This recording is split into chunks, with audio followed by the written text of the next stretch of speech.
Mestre, eu preciso de um milagre. Transforma minha vida, meu estado. Eu vou chamar aqui então o Ricardo. Ricardo Glavan é um palestrante, amigo nosso, empresário do setor de seguros. Casado há 22 anos com Marilise e eles têm 3 filhos. Gostaria que recebesse, né, a nossa gratidão aqui, com uma alegria estar de novo aqui, viu? Obrigado, queridos. Para mim é uma honra. Como o amigo falou, eu tenho 4.9 motor recondicionado, 0 quilômetro. Sou pai de 3 filhos, a minha filha está ali. Eu, na verdade, tenho a profissão, sou corretor de seguros. E também trabalho, a minha especialização, eu trabalho com licitação em órgãos públicos. Eu dou consultoria para empresas, empresários que querem vender para órgãos públicos também. E também trabalho com empreendedorismo social, presido 3 casas aqui em Porto Alegre, de acolhimento de pessoas em situação de vulnerabilidade social. Uma das casas que nós temos é a Casa Pacentar, funciona há 3 anos e meio. Ela assiste o Brasil, todas as pessoas que vêm do interior do estado e do Brasil inteiro. Para quem não sabe, por incrível que pareça, Porto Alegre é a 5ª cidade em referência no SUS, em tratamento de doenças crônicas graves, na área de queimados, no câncer, transplante. Porto Alegre é uma referência. Então, vem pessoas pelo SUS do Brasil inteiro em busca de tratamento.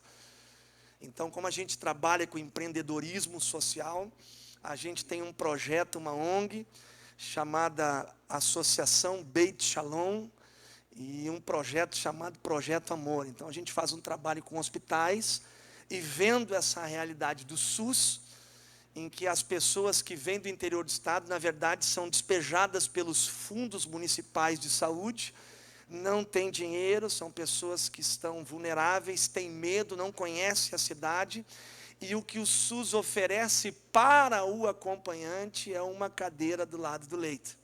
Então, você imagina uma pessoa, e como eu dou consultoria, eu viajo muito, eu fiz 3 estados, trabalhando para plantar, divulgar o trabalho de uma seguradora na área de licitação para venda em órgãos públicos. Então eu dirigia muito tempo sentado. E nesses trabalhos que a gente faz com o Projeto Amor nos hospitais, isso nos sensibilizou muito. As pessoas, os acompanhantes, você imagina ficar 1 mês, 2 meses, 3 meses, 4 meses, 6 meses. E já teve pessoas que nós entramos e conhecemos há 14 anos vivendo num hospital de segunda a domingo. Dormindo, sentado. E isso, então, nos desafiou e nós plantamos uma casa hoje, uma casa referência em Porto Alegre. Não existe uma casa que ofereça o que nós oferecemos.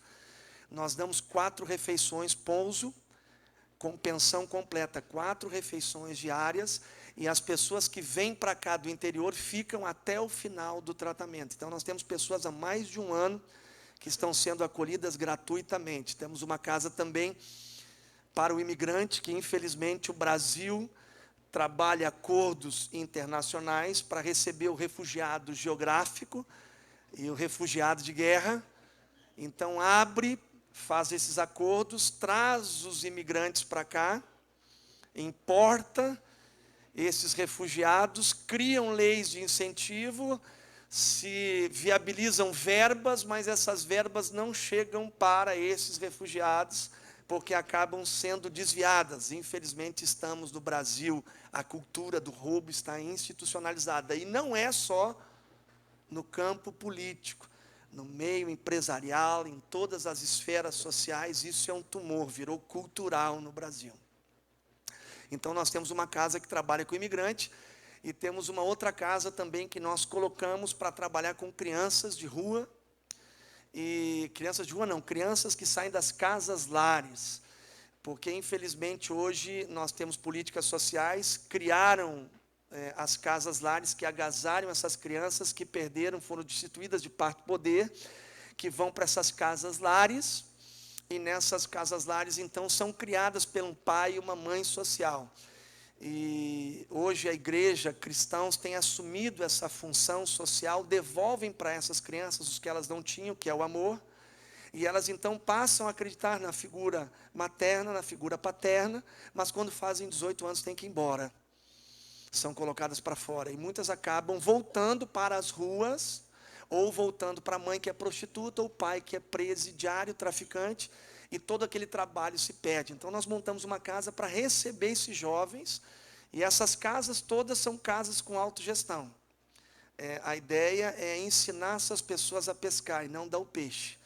Então nós pegamos essas pessoas, colocamos elas no mercado, equipamos, adestramos, recolocamos no mercado de trabalho para que elas possam recuperar a dignidade. Então também esse veio latente desde pequeno eu tenho, e na verdade quando eu me converti, quando Deus mudou a minha vida, isso se tornou latente.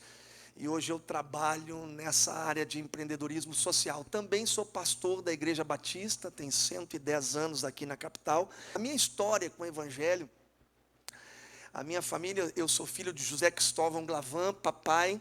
Muitos já conhecem, já falei aqui, papai era um cara muito carismático. Sabe aquele papai que todo mundo ama, mas em casa não era muito presente. Então, a minha família, na verdade, foi uma família muito desestruturada. Mamãe, na verdade, ela foi papai e mamãe. Com 12 anos, então, papai, que já era ausente, ele acabou saindo de casa, abandonando eu e minha irmã. Minha irmã, na época, eu tinha 12 anos, minha irmã tinha 15 anos, então, nessa faixa de 11, 12 anos, papai resolveu sair de casa, nos abandonou, era muito boêmio, muito sem vergonha. Papai, ele dizia assim, homem usa terno. Então, como ele era boêmio, era um exímio dançarino de tango, ele amava tango. De tanto amar tango, eu já contei da outra vez aqui, de tanto ele dançar tango, ele acabou comprando uma casa de tango aqui em Porto Alegre, que era a casa de tango ali na Independência, chamada Mano a Mano. O apelido do papai era Mano. Então, os mais antigos, até encontrei alguns dançarinos de tango que no passado entraram ali naquela casa. Então, papai nos abandonou, nós sentimos muito. A minha irmã sentiu mais ainda a ausência de papai, porque papai saiu sobre a promessa de voltar e a gente não entendia muito bem, não éramos como essas crianças hoje, que com 10, 9 anos, 8 anos já tem o conhecimento, essa facilidade hoje, que tem o acesso à informação, está infelizmente amadurecendo precocemente as nossas crianças. E também não se fala da erotização da criança, que é uma coisa que a gente não sabe aonde vai parar. Então papai, que nos abandonou, saiu de casa, ele era ateu. E aí mamãe, desesperada, estava com 2 filhos para criar, e teve que se virar. Papai não dava nem pensão. E um dos traumas da minha infância, eu não sei se alguém aqui já foi rejeitado por papai. Tem alguém aqui que já viveu conflitos com papai, sabe o que é isso? Então, meu pai, ele nessa saída, ele não voltou. E ele, por muito tempo, até nós ferimos mamãe, porque papai disse que ia voltar. Ele não voltou e ele desapareceu. A noite consumiu com ele. Mas quando ele voltava, numa atitude desesperada para absolver sua consciência, ele trazia o que? A mesada. Então, por muito tempo, eu e a minha irmã esperávamos quem? Papai trazer a mesada. Para ele era a absolvição da sua consciência, porque ele queria pagar pela sua ausência. Mas nós não entendíamos isso, e a toda a nossa alegria era esperar papai. Com isso, por alguns anos, nós ferimos mamãe, porque mamãe é aquela que dizia não e dava chinelada no bumbum. Deixa eu abrir um parênteses. Eu, uma vez, com a psicóloga da minha filha, discuti com ela, porque eu sou gaúcho, grosso do interior, e eu tomei chinelada no bumbum, e não fiquei com nenhum trauma, não precisei de psiquiatra, e nem de psicólogo para me tratar, viu? E agradeço a Deus, porque isso colocou limites. Eu sou contra espancamento, mas uma chinelada no bumbum não feriu, e isso me educou. E muito do que eu sou hoje, agradeço a mamãe, que foi a mamãe que me ensinou. Mas quando nós éramos pequenos, nós não entendíamos. Então mamãe obrigava nós a estudar, papai não obrigava a nada. mamãe dava chinelada no bumbum quando a gente queria matar os estudos, matar a aula. Papai não estava nem aí, papai vinha e trazia os presentes. E por muito tempo, a minha mamãe sentiu isso, até que nós recuperamos a consciência e entendemos que aquilo era manipulação. E um dos dias que mais marcou a minha vida, e que eu fiquei muito triste com o papai, é que eu tinha um problema de amidalite. Sabe aqueles febrões de 40? Alguém já teve amidalite, hein? Sabe aqueles febrões que dava 40 graus? Aí tinha que sair, e nós íamos para a fila do SUS, passando uma crise absurda, papai não dava pensão, e aí nós tivemos que sair, e nós fomos então bater numa das amantes de meu pai, para pedir dinheiro para que eu pudesse tomar os medicamentos, porque mamãe não tinha, ele não estava pagando a pensão. E ele desceu da casa, não deixou nós subirmos, claro, nos atendeu lá embaixo, e eu ouvi, ele disse, eu não vou dar dinheiro para ele, que ele morra. Quando ele falou que ele morra, eu ouvi isso. E ele disse, depois eu me mato. Mas aquele depois eu me mato, aquilo feriu meu coração, porque eu vi que meu pai, mais uma vez, estava me rejeitando. E essas mágoas, essas relações familiares conturbadas, por mais que a gente pense que não, elas vão afetar no nosso comportamento depois. Isso afetou diretamente minha irmã. A minha irmã, a mulher sempre tem essa relação com o pai mais próximo.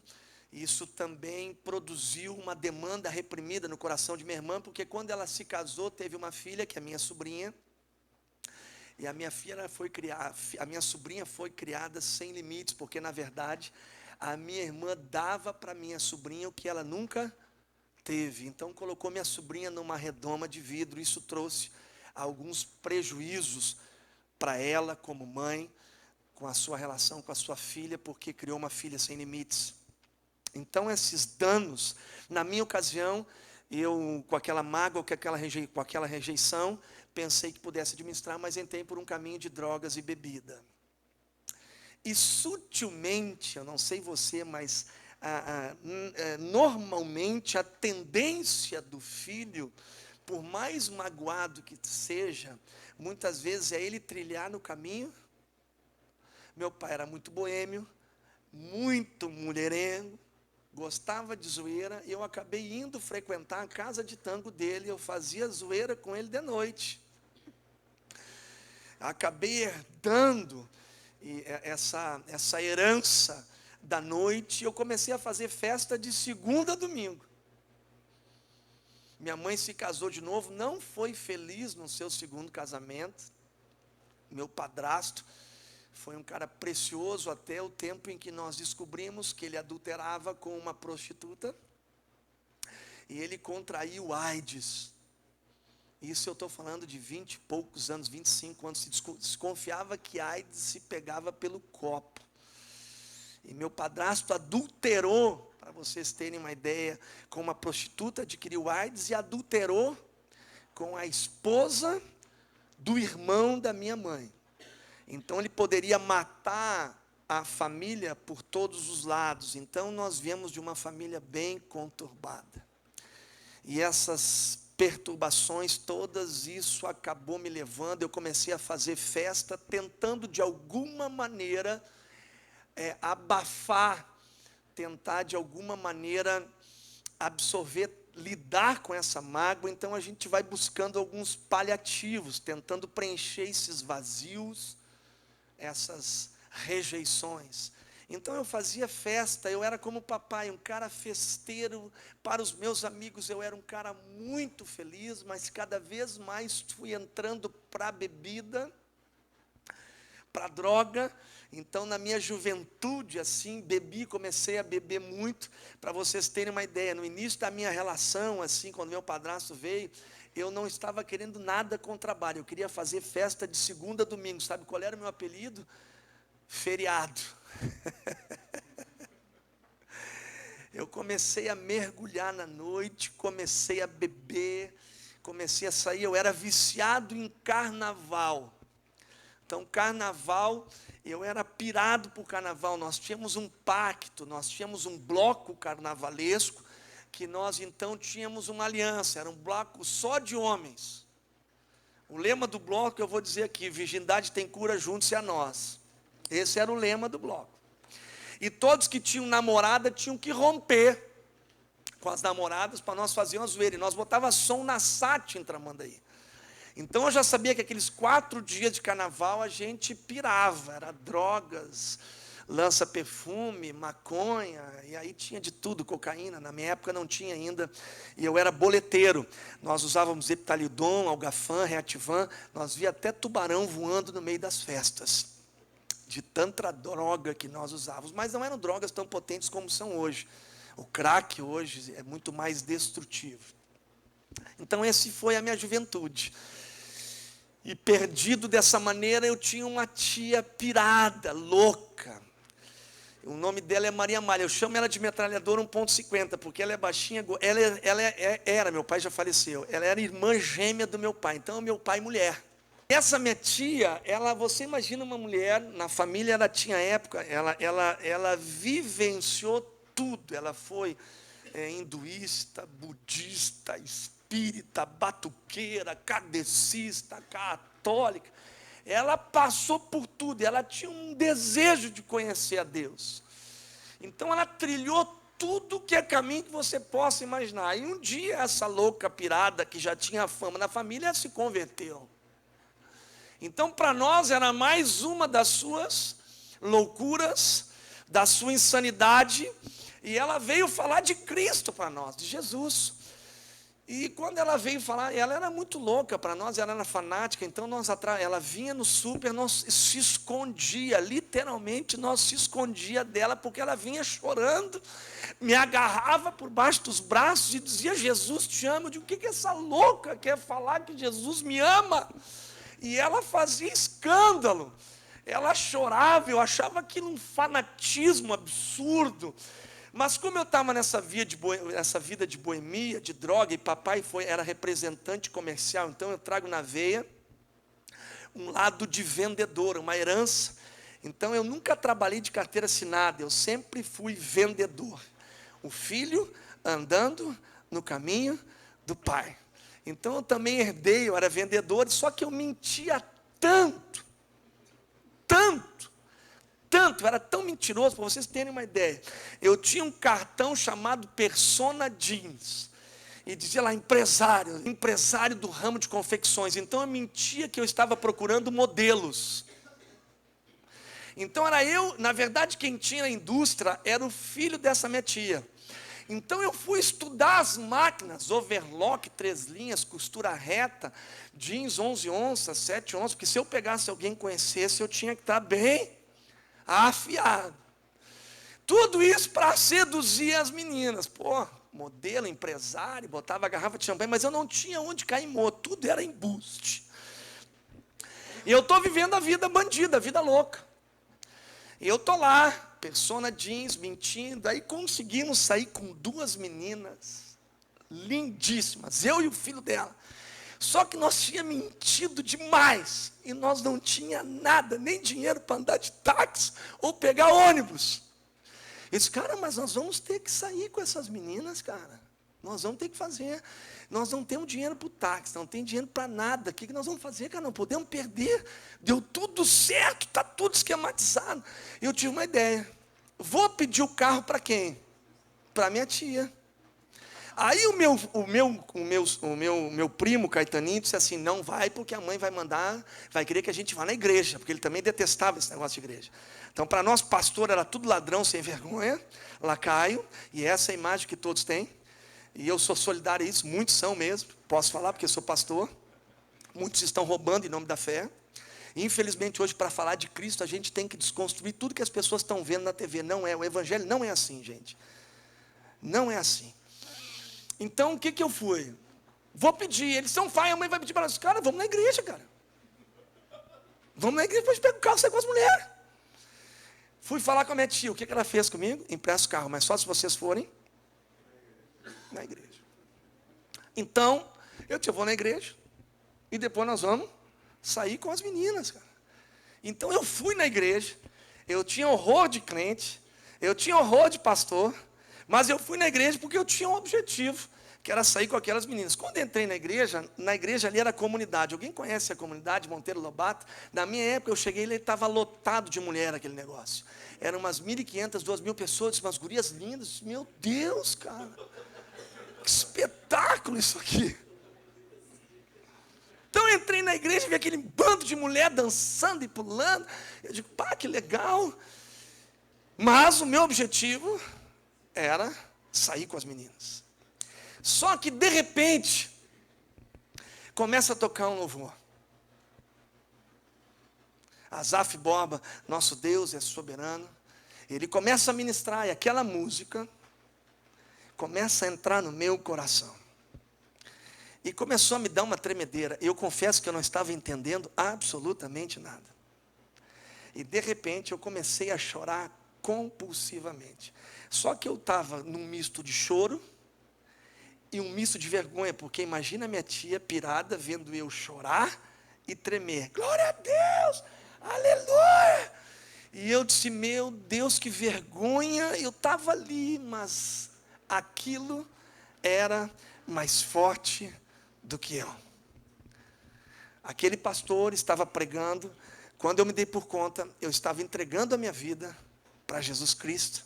E ali Deus estava começando uma obra na minha vida.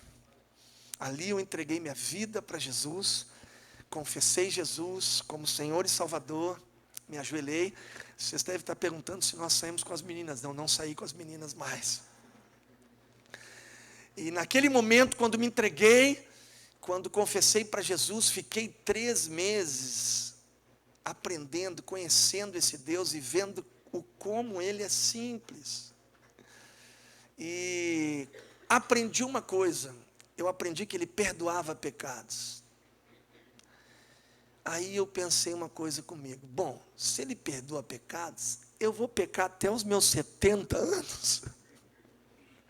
E depois eu peço perdão e a coisa está feita. E aí começou uma história de amor e misericórdia. Deus me caçando. Porque eu descobri que Jesus perdoava pecados e me toquei para o mundo. E então, os cultos na comunidade eram segundas-feiras. Quem lembra aí, né? Então eu pecava, eu me desviava sexta, sábado, domingo, segunda, estava no culto me arrependendo. Começou assim, depois foi aumentando os espaços de tempo. Porque eu dizia, eu aceitei Jesus, e eu dizia, minha tia, Dindinha, eu chamava ela de Dindinha. Eu muitas vezes, bêbado, embriagado e desviado, ela descobria os endereços que eu estava e ia me buscar para ir na Santa Ceia domingo de manhã. Eu queria matá-la, tinha passado a madrugada toda bebendo. Então a minha tia nunca desistiu, Deus usou essa tia louca e pirada, né? E aí me converti, aceitei Jesus, e começou uma história de amor, porque eu me desviava, voltava, ouvia os pastores muito pacientes, pô, Ricardo, tu vai ter que te decidir, cara. E eu disse, tá bom, cara. Novamente me afastei, só que nessas indas e vindas, eu comecei a perceber uma coisa. Muitos dos meus amigos começaram a morrer. Eu tinha um amigo que nós servimos juntos, Dagomir. Na minha época de escola, nós usávamos sapatos bico finos e as festas, reuniões dançantes eram nas garagens. Quem é da minha época aí sabe disso, era muito puro, dança da vassoura. Tinha que ser empurrado, botava para os mais novos a dança da vassoura, nós dançávamos uma tábua assim. Aí chegava um com a vassoura, te dava a vassoura, tu ficava dançando com a vassoura e ele pegava a menina que tu estava dançando. Era assim para os mais novos. Né? Quem é da minha idade sabe isso, então te esconde aí. Então, numa dessas zoeiras, dessas festas, assim, no meio disso, Dagomir, esse rapaz que serviu comigo, nesse tempo de festa, que fazia zoeira comigo, nós fomos numa danceteria chamada New Look. Não sei se tem alguém aqui, ó, estão se achando. Alguém já foi na New Look? Ah! Você está sendo revelado hoje aqui, eu ia lá também. E numa dessas idas, nós tínhamos lá, ele era um amigo meu de primeiro grau, de segundo grau, servimos juntos. E passamos bebendo, eu bebia trigo velho com cerveja. Então, nós estávamos lá na 20ª cerveja, e o trigo velho do lado, e eu dizia para ele, tu gosta da menina que está aí? Eu estava com uma menina que eu conhecia ali, e eu dizia, a menina que tu gosta está aí. No 30º copinho de trigo velho, eu sou apaixonado por ela, disse ele. Então vamos entrar lá e ficamos de casalzinho. Eu com a menina que eu estava, e ele com a menina essa. Enfim, ele acabou confessando que amava. Passamos até às 5 da manhã, fechou a boate, ele foi me largar na casa dessa menina que eu conheci, que eu estava namorando. E eu sou viciado em futebol, jogo muita bola, apesar do corpo atlético, eu jogo muita bola, eu sou muito fome por futebol. Eu sou tão fome com futebol que na praia eu jogava com as crianças de 5, 6 anos. Os melhores amigos, pai, eu vou lá no meu melhor amigo, quem era o melhor amigo era eu, jogar bola com as crianças. Então eu jogava futebol, fome, eu sou fome por futebol. E ele me largou lá às 5 da manhã da Gomira e disse assim, 12:00 temos um futebolzinho espetacular para nós jogar, vem te buscar. Eu quando bebia eu ficava violento. Ele disse, não, vem me buscar que eu não estou afim, eu não estou bem. Que tinha me feito mal a bebida, não, vou vir te buscar, nós vamos jogar. Cara, sai fora daqui. E eu ia brigar com ele, eu ficava violento quando eu bebia. E ele acabou saindo. Ele me largou às 5, 12:00, 5, 5:30 da manhã, 6 horas da manhã. 6 horas depois ele foi jogar bola. E ele bateu de carro, partiu o carro meio e morreu. E eu, desviado do evangelho, bate o que? Um temor. Eu disse, Deus meu, cara, meu melhor amigo, eu poderia ter falado de Deus para ele. Ele morreu, fui desesperado para o funeral, para o enterro. E lá estavam todos os meus amigos, e quem aparece no enterro? Vou te dar uma chance para você. A minha tia, quando eu me olhei, a minha tia, chorando, vindo dando glória a Deus, meu filho e todos os meus amigos, eu digo, Jesus Cristo, segura ela, me agarrou, tinha as lápides, sabe, me prensou na parede, Jesus te ama, eu disse, meu Deus, só que aquela palavra dela, entrou no meu coração e ela disse assim, tu podia, ela não sabia de nada, tu podia estar do lado dele, podia ser o teu caixão do lado dele também, e tu podia ter falado daquele Deus que tocou no teu coração para ele, aquilo. Aí quem começou a chorar fui eu. Segunda-feira, culto na comunidade, onde é que eu estava? De joelho no culto pedindo perdão. Mas o conflito era muito grande dentro de mim. Novamente me desviei, e eu tocava em torcida organizada, eu toquei na FICO, eu sou colorado de carteirinha, papai era colorado também, hoje não dá para falar muito de futebol, principalmente do meu time, que a coisa está ruim, mas na época eu tocava trompete, pistão, então eu tocava em torcida organizada, na minha época tinha festas das rainhas de escola, não sei se vocês lembram, na minha época tinha as garotas, rainha de escola. Eu estive na Inglaterra e fui contar esse testemunho da Inglaterra, deixa eu abrir um parênteses. E tinha um cara traduzindo para mim. E eu fui falar que eu tocava em torcida organizada para o inglês é aquelas gurias. E era rainha de escola, rainhas, para ele é a rainha da Inglaterra. Eu dei um nó nos ingleses. Aí eu perguntei uma hora, aí eu disse assim, olha, e eu tocava em charanga, para traduzir charanga, que é o cara, charanga, vocês não sabem o que é charanga? Cara, foi um terror o meu testemunho na Inglaterra. Acho que eu nunca mais voltarei lá, porque eu acho que eu ofendi a rainha. E eles desconfiaram do meu sexo lá. Mas voltando para cá, me desviei novamente. E aí o que aconteceu? Teve um concurso de escolas de segundo grau de rainhas de escolas, de colégio. E isso ia ser no Clube Farrapos, né? Então estava tendo no Clube Farrapos. E eu fui lá no Clube Farrapos e bebi muito. Cheguei lá, eu tinha na época um Fuquinha.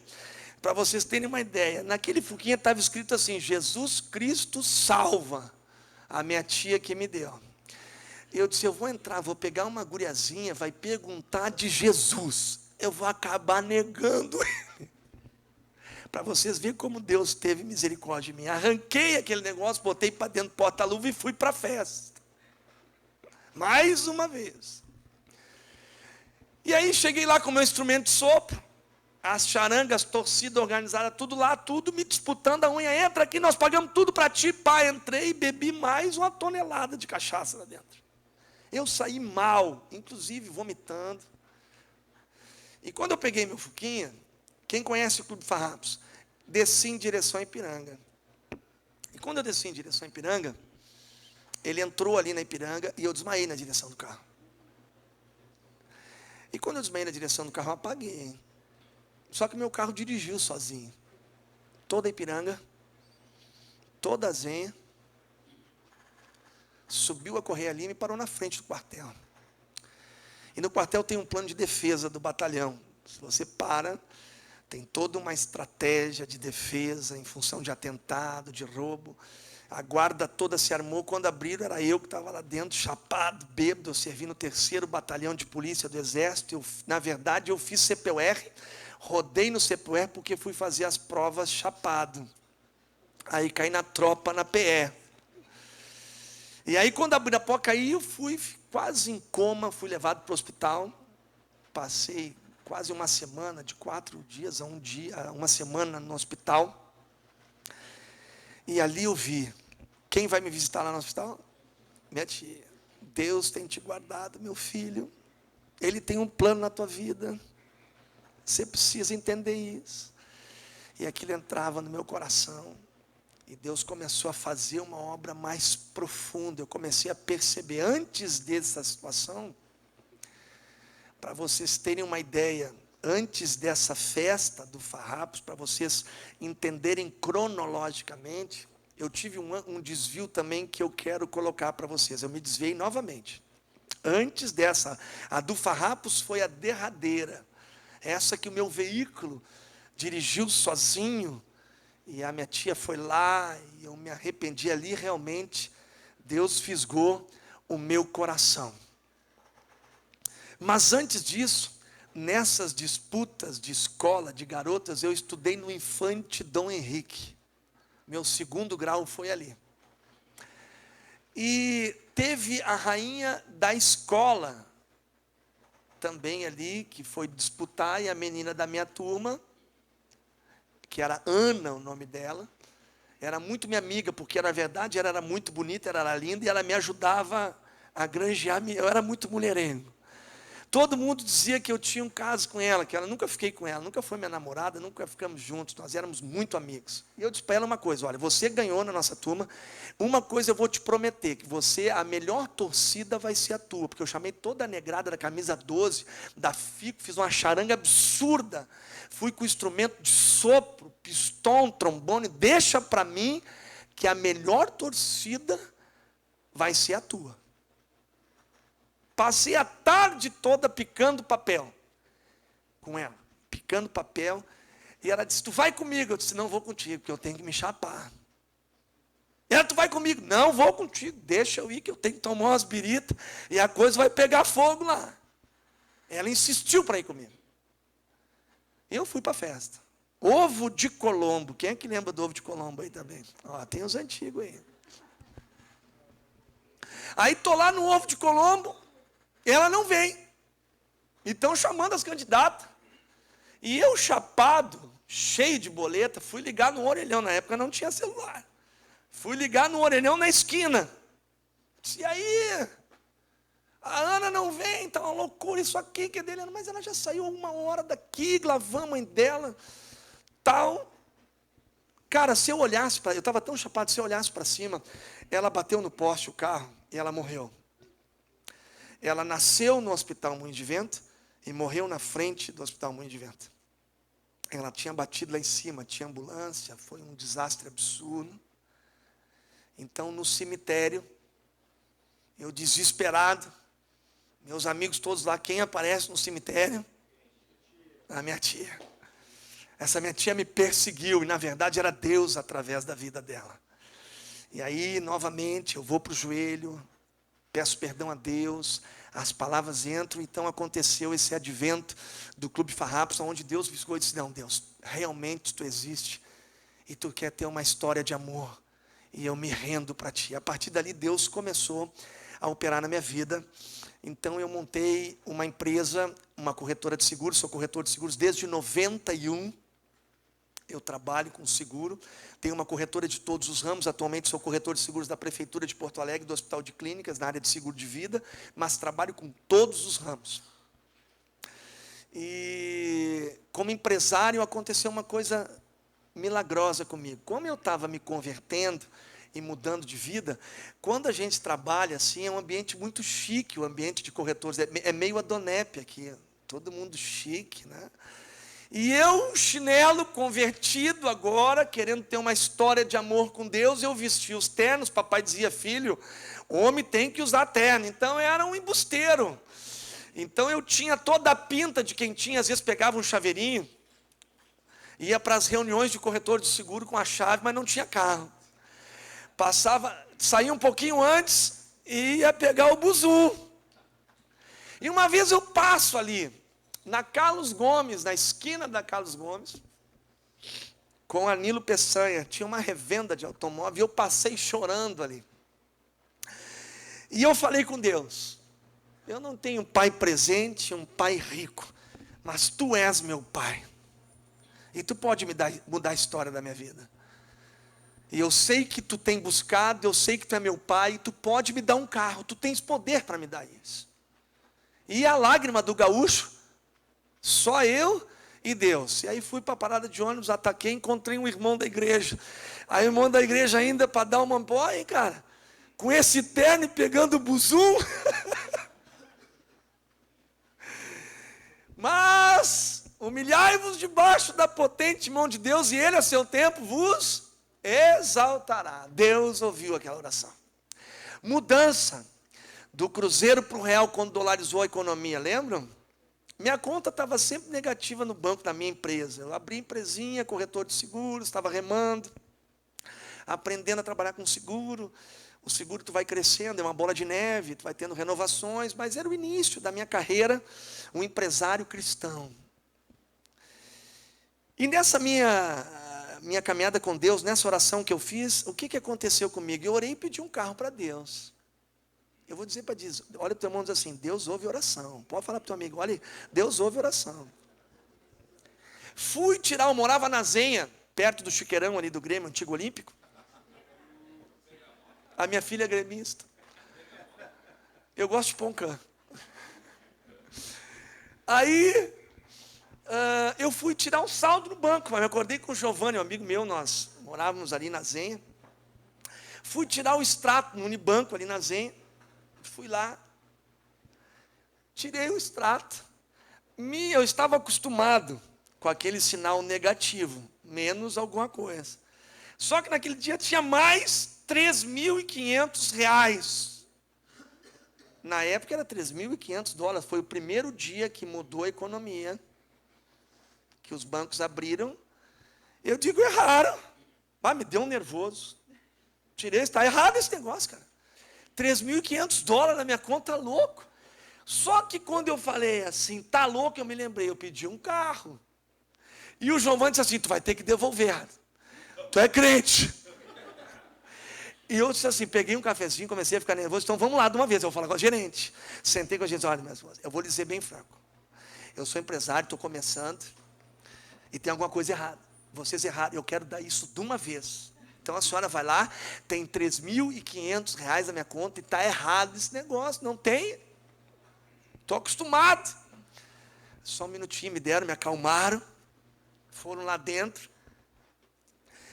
Ela voltou depois de alguns minutos, o senhor corretor de seguros, a sua empresa foi depositada na minha empresa, R$ 3.500 foi depositado. Esse dinheiro é seu, está confirmado. Eu digo, a senhora está brincando comigo, irmão. Se eu vim aqui, eu quis devolver, a senhora está dizendo que é meu.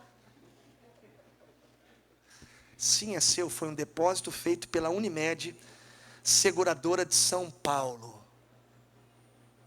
Eu disse, pô, mas eu vendi um segurinho da Unimed há muitos anos atrás. O que aconteceu? A Unimed, seguradora de São Paulo, fez um seguro para 4.400 médicos. E foi buscar no sistema um corretor para dar a comissão de corretagem.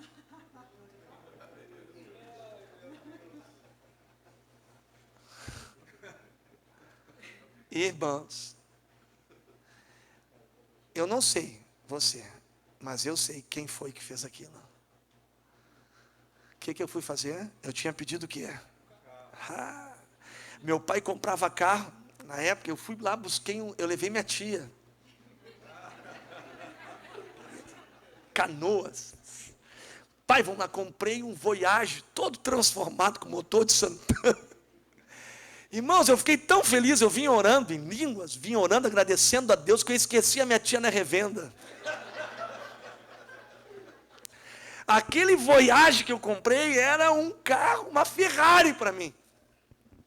E ali começou uma história, porque aquilo se transformou em 3.000, depois nós fizemos uma pólice contributária, e aquilo foi aonde então eu pude me estruturar financeiramente, e ali Deus mudou a sorte da minha vida e me tornou empresário aqui em Porto Alegre. E ali Deus começou a transformar, e tudo que eu não tinha, Deus começou a me dar. E eu vejo em cada detalhe da construção da minha vida um milagre. Como eu falei para vocês, o boi só engorda com o olho do dono.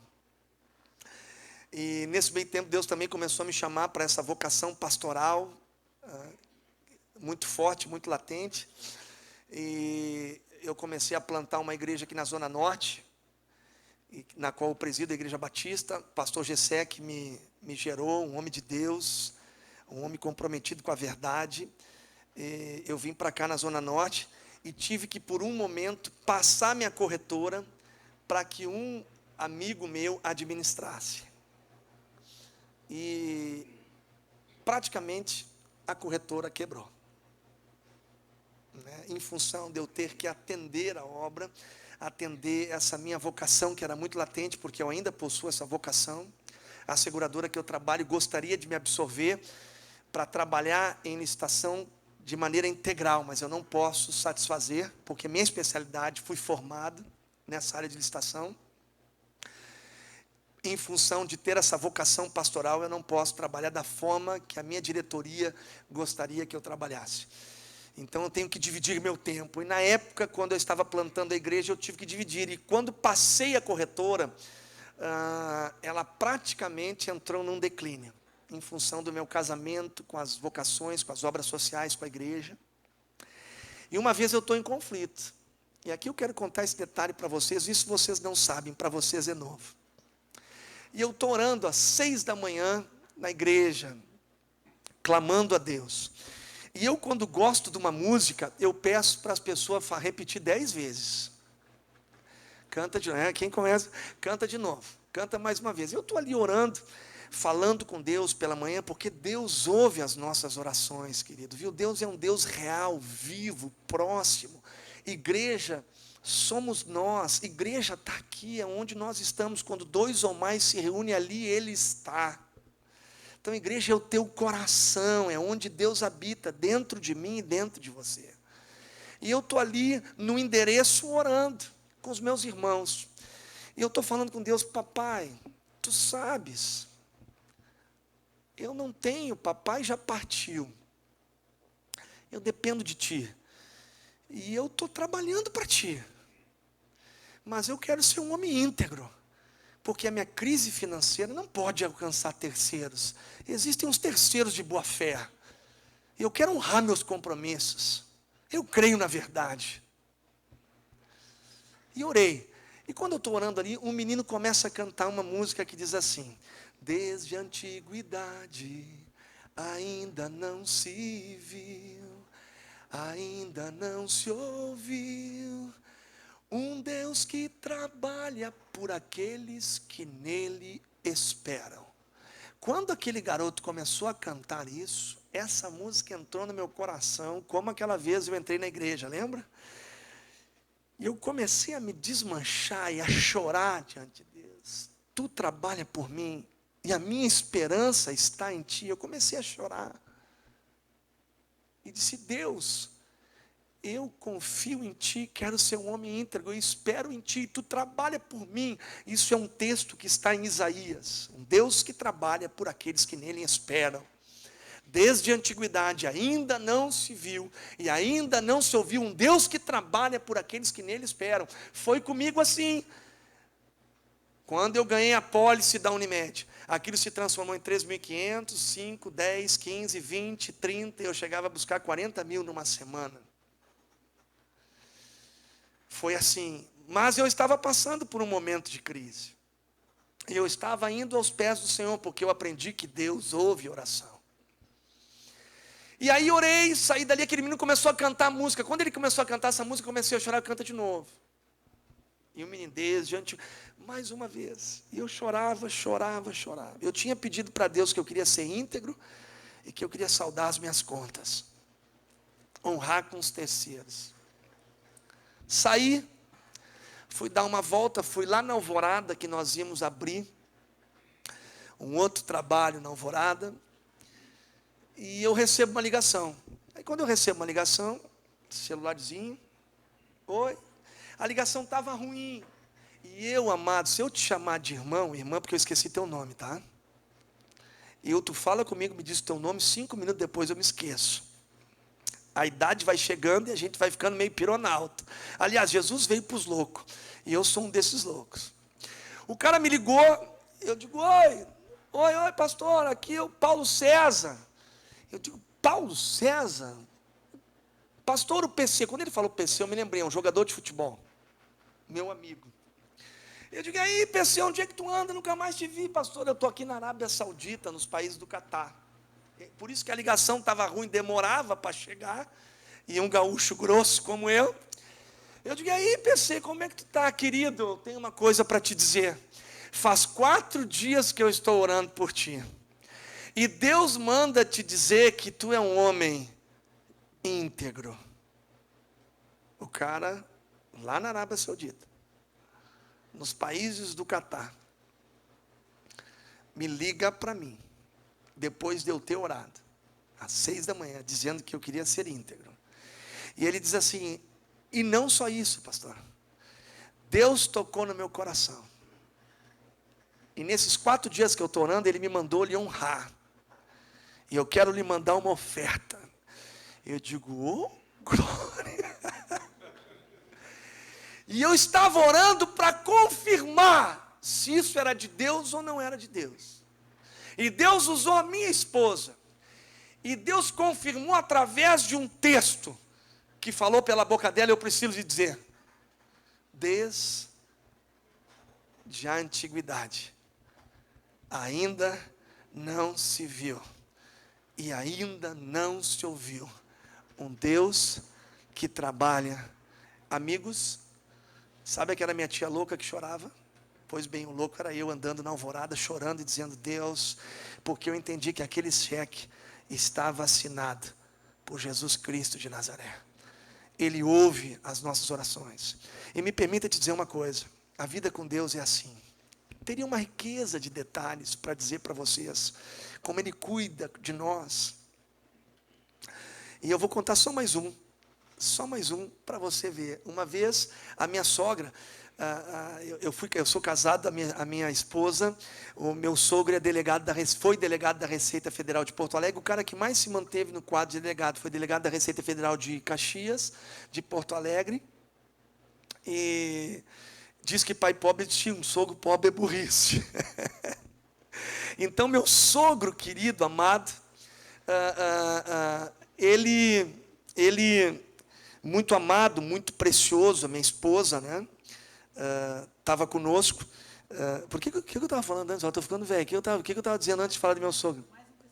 Mais um testemunho. Aí a minha sogra, obrigado, amiga, viu como a gente precisa de gente? Deus trabalha no coletivo. Me deu um presente, 2 camisas da C&A. E eu peguei as camisetinhas da sogra da C&A. Quem nunca comprou na C&A, que atire a primeira pedra. Só que eu botei a camisetinha da C&A, ficou uma leggings.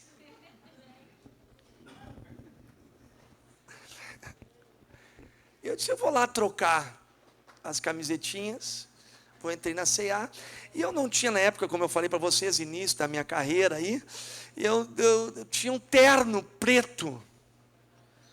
E eu digo, e estava numa promoção os ternos. Eu disse, eu vou fazer o seguinte, como não tem camisetinha para um cara meio gordinho na barriga aqui, só a loja Varca, que alimenta gordinho, então eu vou comprar um terno.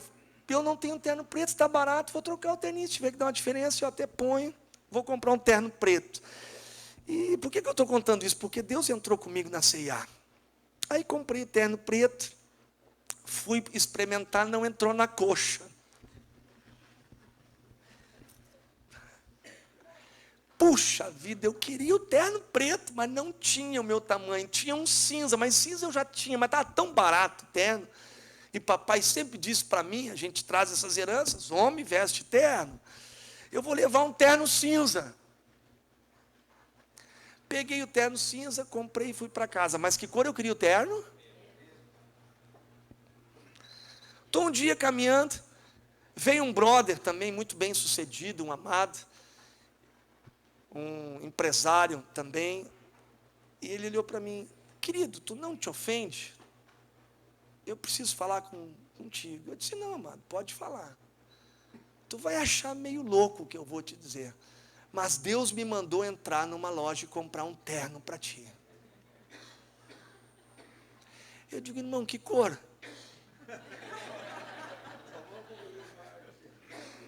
Só que não era o terno da C&A. Era quase R$1.000 de marca.